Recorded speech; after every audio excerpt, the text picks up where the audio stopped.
Hello dear sisters and brothers, welcome to my PCD Education YouTube channel. Today through this video you will know about more than 80 multiple choice questions.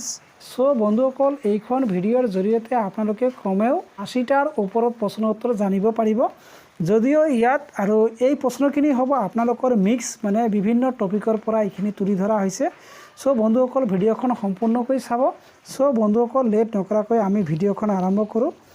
1 number প্ৰশ্নটো আছিল নালন্দা বিশ্ববিদ্যালয়খন পুনৰাই কেতিয়াৰ পৰা আৰম্ভ হয়। এইটো আৰম্ভ হয় 2014 চনৰ 1 ছেপ্টেম্বৰৰ পৰা। মনত ৰাখিব পাণিনি কি ব্যাকৰণ লিখিছিল। পাণিনিয়ে অষ্টাধ্যায়ী ব্যাকৰণ লিখিছিল আৰু এইটো কি ভাষাত লিখিছিল, সংস্কৃত ভাষাত লিখিছিল। এইখিনি কথা মনত ৰাখিব। কল্প কিহৰ লগত জড়িত, কল্প ডিলছ উইথ ৰিচুৱেলছ অৰ্থাৎ ৰীতি নিয়ম লগত জড়িত। মই এইখিনিতে এটা কথা কওঁ যে আহোম কিংডমৰ বিষয়ে বাৰ বাৰ মই কৈ আছোঁ, এইখিনিৰ পৰা এটা প্ৰশ্ন আহিব। সকল এইখিনি ভালকৈ মনোযোগেৰে চাব। ইয়াত বাওঁফালে দিয়া হৈছে নেম অৰ্থাৎ যোনবিলাক আহোম নেম আছে আৰু সোঁফালে দিয়া আছে নিক নেম নাইবা হিন্দু নেম। মনত ৰাখিব যে চুদাংফাক কি নামে জনা যায়, চুদাংফাক বামুণী কোঁৱৰ নামে জনা যায়। তাৰপিছত চুহুংমুঙক কি নামেৰে জনা যায়, স্বৰ্গনাৰায়ণ উপাধি হিন্দু নামটো চুহুংমুঙে অৰ্জন কৰিছিল। আৰু চুহুংমুঙক কি নামেৰে জনা যায়, ডিঙিয়া ৰজা। তাৰপিছত চুচেংফাক কি নামেৰে জনা যায়, প্ৰতাপ সিং হ'ল হিন্দু নাম। তাৰপিছত বুঢ়া ৰজা অল্ড কিং আৰু বুদ্ধি স্বৰ্গনাৰায়ণ বুলি জনা যায় চুচেংফাক। এইখিনি কথা মনত ৰাখিব, এইটো বেছি এইটো ভি ইম্পৰ্টেণ্ট। চুচেংফাক কি ৰজা বুলি কোৱা হয়, বুঢ়া ৰজা অল্ড কিং আৰু বুদ্ধি স্বৰ্গনাৰায়ণ। দেন চুকামফাক কি বুলি কোৱা হয়, চুকামফাক খুৰা ৰজা বুলি জনা যায়। দেন আপোনালোকৰ আহিল চুকলেংমুঙক কি ৰজা বুলি জনা যায়, গড়গয়া ৰজা বুলি জনা যায়। তাৰপিছত চুটেংফাক নৰিয়া ৰজা বুলি জনা যায়। তাৰপিছত আহিল আপোনালোকৰ চুতামলাক কি ৰজা বুলি জনা যায়, চুতামলাৰ আন এটা নাম হ'ল জয়ধ্বজ সিংহ আৰু ভগনীয়া ৰজা বুলি জনা যায়। এইখিনি বস্তু আপোনালোকৰ ভি ইম্পৰ্টেণ্ট হ'ব, গতিকে আপোনালোকে ভিডিঅ'খন এবাৰ নহ'লে দুবাৰ চাব। এতিয়া অসমৰ কিছুমান অভয়াৰণ্য আছে আৰু অভয়াৰণ্যবোৰৰ লোকেশ্যন পৰীক্ষাবোৰত আহি থাকে, গতিকে এইখিনি বস্তু জানিবলৈ যত্ন কৰিব যে আমচাং অভয়াৰণ্য ক'ত আছে, কামৰূপত আছে। বুঢ়াচাপৰি ক'ত আছে, শোণিতপুৰত আছে। তাৰপিছত ভেৰজান ক'ত আছে, ভেৰজান আছে আপোনালোকৰ তিনিচুকীয়াত। তাৰপিছত বামাদি ক'ত আছে, বামাদি আছে আপোনালোকৰ ওদালগুৰিত। তাৰপিছত বৰালি আছে আপোনালোকৰ কাছাৰ এণ্ড কৰিমগঞ্জ জিলাত। তাৰপিছত চক্ৰশিলা অভয়াৰণ্য আছে কোকৰাঝাৰ জিলাত। তাৰপিছত দীপৰ বিল আছে আপোনালোকৰ কামৰূপ জিলাত। তাৰপিছত দিহিং পাটকাই অভয়াৰণ্যখন আছে আপোনালোকৰ ডিব্ৰুগড় আৰু তিনিচুকীয়া জিলাত, এইখিনি মনত ৰাখিব। তাৰপিছত আপোনালোকৰ ইষ্ট কাৰ্বি আংলংখন ক'ত আছে, কাৰ্বি আংলঙত আছে, এইখিনি মনত ৰাখিব। তাৰপিছত আহিল আপোনালোকৰ গৰমপানী অভয়াৰণ্য ক'ত আছে, কাৰ্বি আংলঙত আছে, এইখিনি ভি ইম্পৰ্টেণ্ট। তাৰপিছত হলংপাৰা অভয়াৰণ্য ক'ত আছে, যোৰহাটত আছে। তাৰপিছত লাওখোৱা অভয়াৰণ্য ক'ত আছে, নগাঁৱত আছে। তাৰপিছত গন্ধৰ্ব কি বিয়া, গন্ধৰ্ব হ'ল এক প্ৰকাৰ লাভ মেৰিজ, এইখিনি মনত ৰাখিব। তাৰপিছত হিন্দু নদীৰ আন এটা নাম কি, ইণ্ডাছ, আৰু ইণ্ডাছ নদীখনৰ পৰা আমাৰ হিন্দু নামটো আহিছে, এইখিনি মনত ৰাখিব। তাৰপিছত বিপাস নদীক বেছ নামেৰে জনা যায়, বেছ নদী। আৰু পাৰশনী নদীক ৰবি নামৰ নদীৰে জনা যায়, এইখিনি বস্তু জানি ৰাখিব, ভি ইম্পৰ্টেণ্ট হ'ব। দেন আগ্নেয়গিৰিৰ উদাহৰণবোৰ কি আছে, তেনেকুৱা বেচাল্ট আছে, গ্ৰেনাইট, তাৰপিছত গ্ৰেপ, তাৰপিছত ৱেট লিড, এইবোৰ হ'ল আগ্নেয়গিৰিৰ উদাহৰণ। গেদীয় শিলক স্তৰীভূত শিল বোলা হয়, এইখিনি জানি ৰাখিব। গেদীয় শিলৰ উদাহৰণবোৰ হ'ল কয়লা, চুনশিল, তাৰপিছত গ্ল'মাৰেট ইত্যাদি। তাৰখিনি বস্তু ভালকৈ মনোযোগ দিব যে কোনখিনি সময়ত ইংৰাজৰ প্ৰধানজনক কি নামেৰে জনা গৈছিল আৰু ইয়াৰ টাইম পিৰিয়ড কিমান আছিল। এইখিনি বস্তু পৰীক্ষাত প্ৰশ্ন উত্তৰ কৰা সহজ হ'ব। কেনেকৈ হ'ব এইখিনি আপোনালোকে গোটেইখিনি পঢ়িলে গম পাব যে 1757 চনৰ পৰা 1772 চনলৈকে ইংৰাজৰ প্ৰধানজনক কি বুলি কোৱা হৈছিল, বেংগলৰ গভৰ্ণৰ বুলি কোৱা হৈছিল। 1773 পৰা 1832লৈকে বেংগলৰ গভৰ্ণৰ জেনেৰেল বুলি কোৱা হৈছিল। আৰু 1833 পৰা 1857 চনলৈকে ভাৰতৰ গভৰ্ণৰ জেনেৰেল বুলি কোৱা হৈছিল। 1858 চনৰ পৰা 1946 চনলৈকে ভাইচৰয় বুলি কোৱা হৈছিল। আৰু 1947 চনৰ পৰা 1950 চনলৈকে গভৰ্ণৰ জেনেৰেল বুলি কোৱা হৈছিল। এইখিনি নিশ্চয় মনত ৰাখিব। যেতিয়া পৰীক্ষাত প্ৰশ্ন আহিব টাইম পিৰিয়ড দিখিনি, তেতিয়া আপোনালোকে এইখিনি বস্তু মনত থাকিলে এই প্ৰশ্নৰ উত্তৰটো আপোনালোকৰ 100% শুদ্ধ হ'ব। নিশ্চয় কথাখিনি বুজি পাইছে। দেন এইখিনি বস্তু মনত ৰাখিব যে অফচুৰ কেতিয়া হয়, অফচুৰ হয় আপোনালোকৰ 4 জুলাই। তাৰপিছত অনুচুৰ কেতিয়া হয়, 4 জানুৱাৰীত হয়। মহাবিষুৱ ইকুইনক্স কেতিয়া হয়, 21 মাৰ্চত হয়। কৰ্কট ক্ৰান্তি কেতিয়া হয়, 21 জুনত হয়। আৰু মকৰ সংক্ৰান্তি কেতিয়া হয় 22 ডিসেম্বৰ হয় এইখিনিৰ পৰা কেতিয়াবা প্ৰশ্ন এটা আহি যাব তাৰ পিছত কোৱা হৈছে what is called tripartite struggle ইয়াৰ এনসাৰ হ'ব গুৰজাৰা পতিহাৰা ষ্ট্ৰকুটো এণ্ড পালা ডাইনেষ্টিজ ফট for each other it is called tripartite struggle ত্ৰিপক্ষীয় যুদ্ধ আৰু কিহৰ কাৰণে কৰিছিল ত্ৰিপক্ষীয় যুদ্ধখন কিহৰ কাৰণে হৈছিল সম্পত্তিৰ কাৰণে তাৰ পিছত ইয়াত কিছুমান বস্তু লিখি দিয়া হৈছে ঝান্সীৰ ৰাণী আছিল লক্ষ্মীবাই নানা সাহেব কোৰ মানুহ আছিল কানপুৰৰ তাৰ পিছত মণিৰাম দেৱান অসমৰ আছিল তাৰ পিছত কোঁৱৰ সিং কোৰ আছিল বিহাৰৰ আছিল তাৰ পিছত হজৰত মেহেল কোৰ আছিল লক্ষ্ণৌৰ আছিল এইখিনি কথা ভি ইম্পৰ্টেণ্ট আছে তাৰ পিছত ইয়াত কিছুমান বস্তু লিখি দিয়া হৈছে স্বচ্ছ ভাৰত অভিযান ষ্টাৰ্টেড 2 অক্টোবৰ 2014 বাই PM নৰেন্দ্ৰ মোদীৰ মনত ৰাখ জনগণ মন নেশ্যনেল এন্থেম অৰ্থাৎ ৰাষ্ট্ৰীয় সংগীতটো কোনে ৰচনা কৰিছিল ৰবীন্দ্ৰনাথ টেগৰে আৰু কিমান সময়ৰ ভিতৰত গাই হেক দিব লাগে 52 ছেকেণ্ড আজিকালি 60 ছেকেণ্ডলৈকে কৰিছে এইটো পৰীক্ষাত আহিলে এইখিনিও ৰাইট হ'ব দেয়াৰ আৰ 5 ষ্টেঞ্জা আৰু ৰাষ্ট্ৰীয় সংগীতত কিমানটা ষ্টেঞ্জা আছে 5টা ষ্টেঞ্জা আছে তাৰপিছত ইয়াত এটা প্ৰশ্ন দিয়া হৈছে 41st session of India nation Congress টুক place at Pandu in Guwahati কিমান চনত হৈছিল ইন 1926 ইট ৱাজ প্ৰেচাইডেড অভাৰ বাই শ্ৰীনিবাস আয়েংগাৰে সভাপতিত্ব কৰিছিল আৰু এই সময়ত MK গান্ধীয়ে প্ৰেজেণ্ট আছিল এইখন কংগ্ৰেছৰ মিটিঙত আৰু ছেকেণ্ড টাইমৰ কাৰণে ইণ্ডিয়াত ভাৰতবৰ্ষত আহিছিল 1926 চনত ফাৰ্ষ্ট টাইমত আহিছিলে 1921 চনত এইখিনি কথা মনত ৰাখিব তাৰপিছত ইয়াত কোৱা হৈছে যে who build the Kareng Ghar Vashistha Ashram Navagraha Mandir and তলাতল ঘৰ এইটোৰ এনসাৰ হ'ব আপোনালোকৰ ৰাজেশ্বৰ সিংহ মনত ৰাখিব ভি ইম্পৰ্টেণ্ট তাৰপিছত সাউথ গংগা কিহৰ অন্তৰ্গত ৰিজাৰ্ভাৰ অফ ইণ্ডিয়ান থেচিছৰ অন্তৰ্গত হোৱাট ইজ মাল্টিমিডিয়া কাক বুলি কোৱা হয় তত্ত্ব সৰবৰাহ পদ্ধতি য'ত শব্দ গ্ৰাফিক্স পাৰ্ট আৰু চিত্ৰৰ সংমিশ্ৰণ দেখা যায় multimedia includes content light text audio' image animations video' and interactive content নিশ্চয় কথাখিনি বুজি পাইছে তাৰপিছত আহিল আপোনালোকৰ এছিষ্টিভ টেকন'লজি কাক কোৱা হয় assistive technology is use for disable students to teach them যে কোনটো পদ্ধতিৰ সহায়ত সক্ষম ল'ৰা ছোৱালীক শিকোৱা হয় এছিষ্টিভ টেকন'লজিৰ সহায়ত এইখিনি মনত ৰাখিব দেন আহিল কিছুমান এডুকেশ্যনেল ৱেবছাইট যে NMEICTৰ ফুল ফৰ্ম কি national mission in education through ICT 2009ত প্ৰৱৰ্তন কৰা হৈছে দীক্ষা কি digital infrastructure for knowledge sharing then আপোনালোকৰ আহিল NCERT national council of educational research and training 1961 চনৰ পৰা NCERT প্ৰৱৰ্তন কৰা হৈছে সাক্ষাৎ হ'ল content repository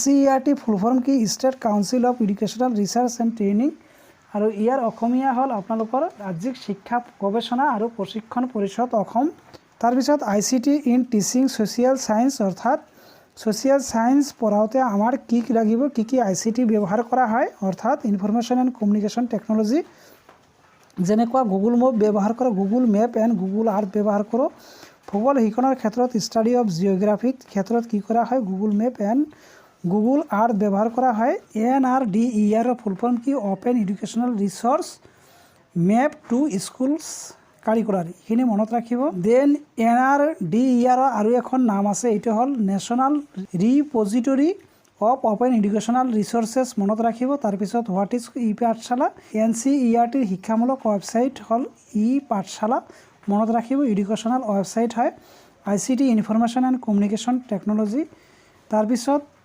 WWW means world wide web then HTML no কি হাইপাৰ টেক্সট মাৰ্কআপ লেংগুৱেজ আৰু এইটো ক'ত ব্যৱহাৰ কৰা হয় WWW টাইপত HTML ভাষাৰ নিৰ্দেশনা গ্ৰহণ কৰা হয় what is MWC mock massive open online course আৰু এইটো 2006 চনত প্ৰৱৰ্তন কৰা হয় কিহৰ জৰিয়তে এইটো চোৱা হয় বাই উইকিভাৰ্চিটি এতিয়া আমি ইকনমিক্সৰ কিছু বস্তু পঢ়িবলৈ যত্ন কৰিম হোৱাট ইজ কল্ড মাৰ্কেট বস্তু কিনা বেচাৰ ঠাইখিনিকে মাৰ্কেট বুলি কোৱা হয় প্ৰতিযোগিতাৰ ভিত্তিত বজাৰক তলত দিয়া ধৰণে ভাগ কৰিব পাৰি on the basis of competition market is divided into বজাৰৰ বিভিন্ন ভাগবোৰ হ'ল একচেটিয়া বজাৰ যাক ইংৰাজীত কয় মনোপলি বজাৰত কি থাকিব মাত্ৰ এজন বিক্ৰেতা থাকিব আৰু অধিক ক্ৰেতা থাকিলে তেনেকুৱা বজাৰক মনোপলি বজাৰ বুলি কোৱা হ'ব আৰু পূৰ্ণ প্ৰতিযোগিতাৰ বজাৰ পাৰফেক্ট কম্পিটিশ্যন দেন বিশুদ্ধ প্ৰতিযোগিতাৰ বজাৰ পিয়ৰ কম্পিটিশ্যন দেন দ্বি বিক্ৰেতাৰ বজাৰ দুপলি দেন স্বল্প বিক্ৰেতাৰ বজাৰ অলিগোপলি দেন একক ক্ৰেতাৰ বজাৰ মনপস্পনি আৰু একক ক্ৰেতাৰ বজাৰ কাক বুলি কোৱা হয় বা মনস্পনী কাক বুলি কোৱা হয়। যোনখন বজাৰত এজন ক্ৰেতা আৰু একাধিক বিক্ৰেতা থাকে তেনেকুৱা বজাৰক মনস্পনী বজাৰ বুলি কোৱা হয়, নাইবা আপোনালোকৰ একক ক্ৰেতাৰ বজাৰ বুলি কোৱা হয়। দ্বিপাৰ্শ্বিক একচেটিয়া বজাৰ, বায়'লেটাৰেল মনোপলি, আৰু একেবাৰে শেষত আছে আপোনালোকৰ অপূৰ্ণ প্ৰতিযোগিতাৰ বজাৰ বা একাধিকাৰ প্ৰতিযোগী বজাৰ, মনোপলিষ্টিক কম্পিটিশ্যন অৰ ইমপাৰফেক্ট কম্পিটিশ্যন। এতিয়া আমি বজাৰৰ কেৰেক্টাৰিষ্টিক্সখিনি পঢ়িবলৈ যত্ন কৰিম। কেৰেক্টাৰিষ্টিক্স অৰ্থাৎ বজাৰ, একচেটিয়া বজাৰ যাক মনোপলি বুলি কোৱা হয়। এজন বিক্ৰেতা থাকিব আৰু কি থাকিব, কিনোতা বহুত থাকিব। No' difference between firm and industry, বজাৰত প্ৰৱেশ আৰু প্ৰস্থান মুক্ত নহয়। নিকটৱৰ্তী প্ৰতিদ্বন্দ্বিতা নাথাকে। যেনেকুৱা উদাহৰণ হিচাপে postal service, electricity, this are the monopoly market, মনত ৰাখিব। দেন আপোনালোকৰ আহিল পূৰ্ণ প্ৰতিযোগিতাৰ বজাৰ অৰ্থাৎ পাৰফেক্ট কম্পিটিশ্যন, কিনোতা বেচোতা অনেক থাকিব। হোমোজেনাছ প্ৰডাক্ট থাকিব, একে প্ৰকাৰৰ সামগ্ৰী থাকে। উদ্যোগ আৰু প্ৰতিষ্ঠানৰ মাজত পাৰ্থক্য থাকে। তাৰপিছত প্ৰৱেশ আৰু প্ৰস্থান মুক্ত থাকে অৰ্থাৎ ফ্ৰী এণ্ট্ৰি এণ্ড এক্সিট। তাৰপিছত আহিল বিশুদ্ধ প্ৰতিযোগিতাৰ বজাৰ, pure competition, large number of sellers and buyers, বহুত ধৰণৰ কিনোতা আৰু বেচোতা থাকে। হোমোজেনাছ আইডেণ্টিকেল প্ৰডাক্ট থাকে, কিছুমান বিশেষ চিনাক্ত কৰিব পৰা প্ৰডাক্টৰ ওপৰত কি হয় বিশুদ্ধ প্ৰতিযোগিতাৰ বজাৰৰ ধাৰণা লোৱা হয়। যেন ল' বেৰিয়াৰ্ছ টু এণ্ট্ৰি অৰ্থাৎ সোমোৱাৰ কাৰণে ইমান বাধা নিষেধ নাথাকে। Free entry and exit from the industry. Then আহিল আপোনালোকৰ স্বল্প বিক্ৰেতাৰ বজাৰ, oligopoly, few sellers and buyers above two অৰ্থাৎ দুজনতকৈ বেছি থাকিব ক্ৰেতা আৰু বিক্ৰেতা। তাৰপিছত ইণ্টাৰডিপেণ্ডেঞ্চ অফ ফাৰ্ম, আৰু ফাৰ্মবোৰ কি হয় স্বতন্ত্ৰ হয়। বেৰিয়াৰ্ছ টু এণ্ট্ৰি এণ্ড এক্সিট, কিছু বাধা থাকে। ক্ল'জ ছাবষ্টিটিউট মে এক্সিটছ অৰ্থাৎ নিকটৱৰ্তী প্ৰতিবাদ দ্ৰব্য থাকে। And automobiles, cement and steel, these are oligopoly market. তাৰপিছত দ্বি বিক্ৰেতাৰ বজাৰ, ডুপলি মাৰ্কেট কাক one buyer and one seller থাকিব। এনেকুৱা বজাৰক ডুপলি মাৰ্কেট বুলি কোৱা হয়। এইখিনিতে বন্ধুসকল মই পৰ্বতৰ বিষয়ে কিছু কথা কৈ লওঁ যে পৰ্বত আমাৰ সমুদ্ৰপৃষ্ঠৰ পৰা ওপৰত থকা ঠাইখিনিকে পৰ্বত বুলি কোৱা হয়। আমাৰ পৰ্বতক 4টা ভাগত ভাগ কৰা হয়। ভংগিল পৰ্বত, ফল্ড মাউণ্টেইন, তাৰপিছত স্তূপ পৰ্বত, ব্লক মাউণ্টেইন অৰ হৰ্জ বুলি কোৱা হয়। আগ্নেয় পৰ্বত, ভলকেনো মাউণ্টেইন এণ্ড ক্ষয়জাত পৰ্বত, ৰেচিডুৱেল মাউণ্টেইন।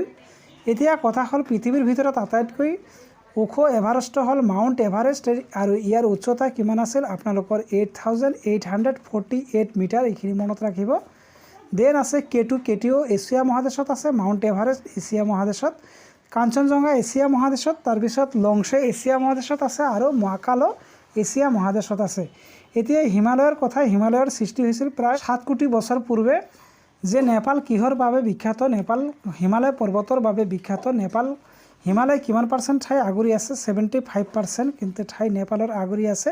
ইয়াৰ উপৰিও আমাৰ হিমালয়খন ভাৰতবৰ্ষ, পাকিস্তান, আফগানিস্তান, তাৰপিছত ভূটান, এইবোৰ দেশৰ মাজেৰেও গৈছে।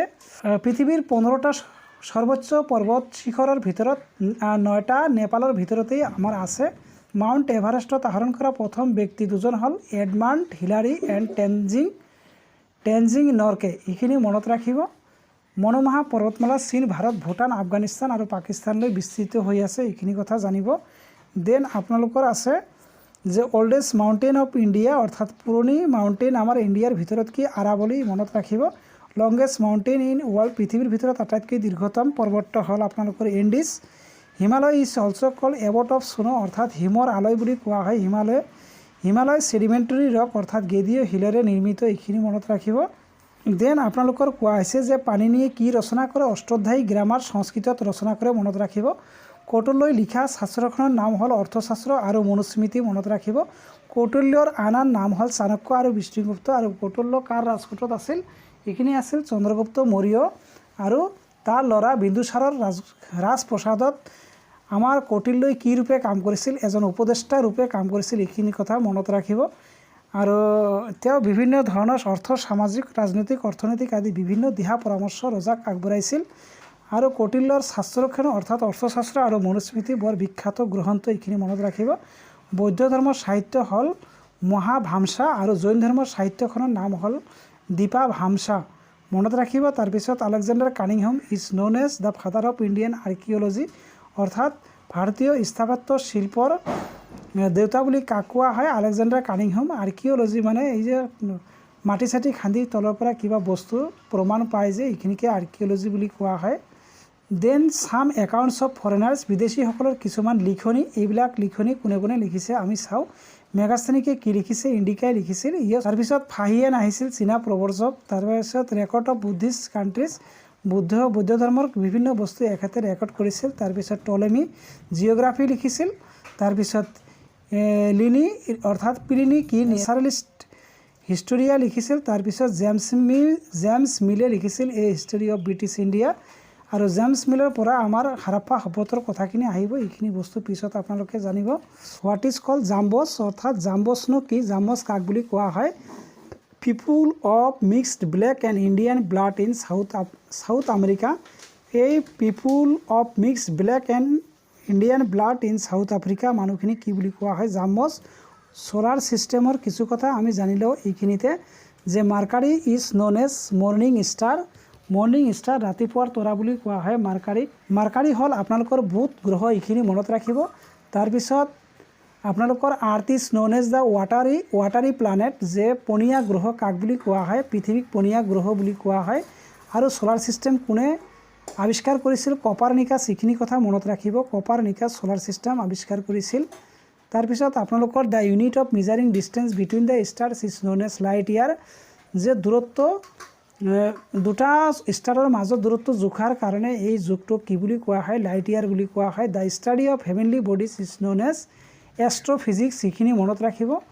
তাৰপিছত supernova is a dying star, এইটো কথা জানি ৰাখিব। Supernova is a dying star, DYING, dying star. তাৰপিছত আপোনালোকৰ আছে যে ৰেড ক্লিফ লাইন কাৰ কাৰ মাজত আছে, বিটুইন ইণ্ডিয়া আৰু পাকিস্তানৰ মাজত।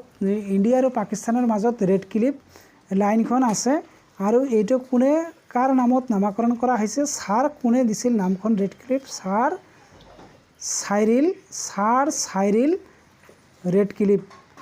এই মানুহজনৰ নামে নামাকৰণ কৰা হৈছিল আমাৰ ইণ্ডিয়া আৰু পাকিস্তানৰ যোনটো লাইন আছে ৰেড ক্লিফ লাইন, এইটো কথা।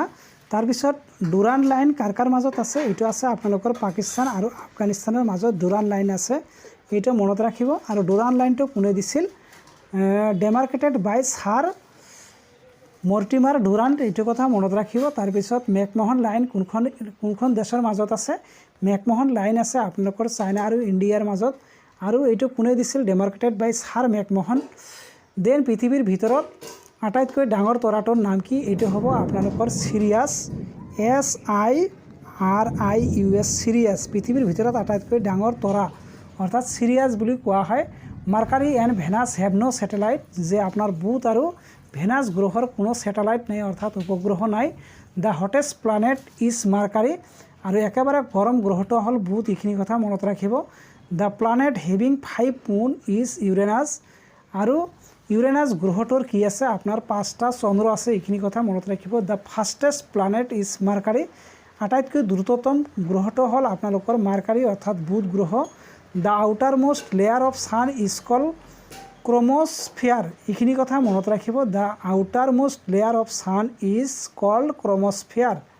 Then the planet having the largest number of satellite in the solar system is Saturn, অৰ্থাৎ শনি গ্ৰহৰ আটাইতকৈ বেছি উপগ্ৰহ আছে। আৰু কিমানটা উপগ্ৰহ আছে, দেৰ আৰ 63 উপগ্ৰহ, 63টা উপগ্ৰহ আছে শনিৰ, এইখিনি কথা মনত ৰাখিব। আমাৰ ভাৰতবৰ্ষে মহাকাশলৈ কি কৃত্ৰিম উপগ্ৰহ পঠিয়াইছিল, এইখিনি আছিল আপোনালোকৰ ইনচাৰ্ট, INSAT ইনচাৰ্ট, তাৰপিছত IRS, তাৰপিছত আপোনালোকৰ ইডুচাৰ্ট, এইখিনি কথা মনত ৰাখিব।